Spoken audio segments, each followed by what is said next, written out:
মঞ্চে উপবিষ্ট আছেন সাবেক যুবদলের সাধারণ সম্পাদক, সাবেক যুবদলের সভাপতি, বাংলাদেশ জাতীয়তাবাদী দলের চেয়ারপারসনের উপদেষ্টা মন্ডলীর অন্যতম সদস্য অ্যাডভোকেট ওয়াসেম হোসেন আনাল, আমাদের সবার পরিচিতি মুখ। মঞ্চে উপবিষ্ট আছেন আমাদের কলাপাড়ার নেতা, আমাদের ছাত্র দলের সাবেক ছাত্র নেতা এবিএম মোশাররফ হোসেন।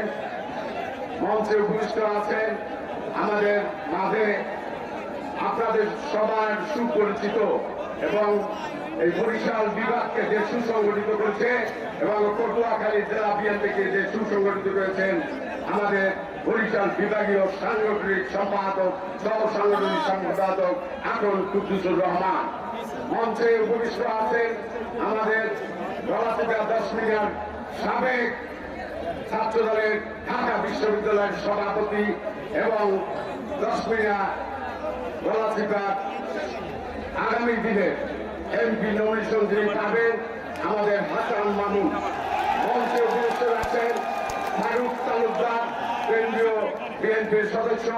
মঞ্চে উপস্থিত আছেন বাংলাদেশ জাতীয়তাবাদী দলের মনোনীত প্রার্থী শহীদুল আলম তালুকদার, বাউফলের সাবেক এমপি। উপস্থিত আছেন মঞ্চে বিভিন্ন পর্যায়ের নেতৃবৃন্দ ও আমার সম্মুখে আমার প্রাণ প্রিয় ভাই ও বোনেরা সংগ্রামী শুভেচ্ছা অভিনন্দন দিবে। আমার বক্তব্য দেব না, বক্তব্য দেবে আমাদের প্রধান অতিথি এবং অন্যান্য নেতৃবৃন্দ। আমি শুধু একটি কথা বলবো, আপনারা জানেন দ্রব্যমূল্যের ঊর্ধ্বগতি, আমাদের আইন শৃঙ্খলার অবনতি এবং এই কথিত শেখ হাসিনার ফ্যাসিস্ট সরকারের দোসররা যে ষড়যন্ত্র করছে, এই ষড়যন্ত্র মোকাবেলা করতে হবে এদেশের মানুষকে। আজকে তারই প্রতিবাদে আসছে এই জনসমাবেশ। আপনারা জানেন এই ফ্যাসিস্ট আওয়ামী বাকশালী সরকার আন্তর্জাতিকভাবে জাতিসংঘ কর্তৃক খুনি হিসাবে স্বীকৃত হয়েছে। সারা বাংলাদেশে আজকে সেই গণ অভ্যুত্থানের মাধ্যমে বাংলাদেশ ছেড়ে ভারতে পালিয়ে গিয়েছে। বাংলাদেশের হাসিনা করা হবে না, বাংলাদেশে শেখ পরিবারের রাজনীতি করা হবে না। বাংলাদেশ এই মানুষ এই পরিবারকে বর্জন করেছে। আপনারা জানেন আমাদের নেতৃত্বে বেগম খালেদা জিয়া, আমাদের নেতা, আমাদের মহান স্বাধীনতার ঘোষক, আমাদের শহীদ এবং আমি বাংলাদেশের রাষ্ট্রপতি আমাদের শহীদ প্রেসিডেন্ট জিয়াউর রহমান 19 দফার ভিত্তিতে বাংলাদেশের উন্নয়ন উৎপাদনের রাজনীতি করেছে।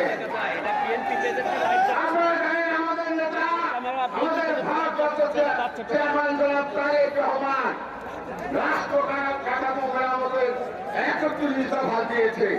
আগামীতে বাংলাদেশের উন্নয়ন উৎপাদন 31 দফার ভিত্তিতে হবে। ভাই আমার, আপনারা জানেন আজকে এই জাতীয়তাবাদী দলের বিরুদ্ধে বিভিন্ন ষড়যন্ত্র হচ্ছে। আজকে জাতীয় নির্বাচনকে বাদ দিয়ে আজকে লোকাল গভর্নমেন্টে নির্বাচন করতে যাচ্ছে। আমরা জাতীয়তাবাদী দল বলতে চাই, জাতীয় নির্বাচন না দিয়ে জাতীয় নির্বাচনের আগামী দিনে দেশের যারা নেতৃত্ব দেবে, যারা জনগণের সরাসরি ভোটের অধিকার, ভোটের মাধ্যমে নির্বাচন হবেন এবং জনগণের ভোটের দ্বারাই তারা নির্বাচিত হবেন, তার বিকল্প নেই। বক্তব্য আমি বাড়ব না। আমি সবাইকে আমার পক্ষ থেকে এবং আমার দলের পক্ষ থেকে ধন্যবাদ ও কৃতজ্ঞতা জানিয়ে সবাইকে আসসালামু আলাইকুম।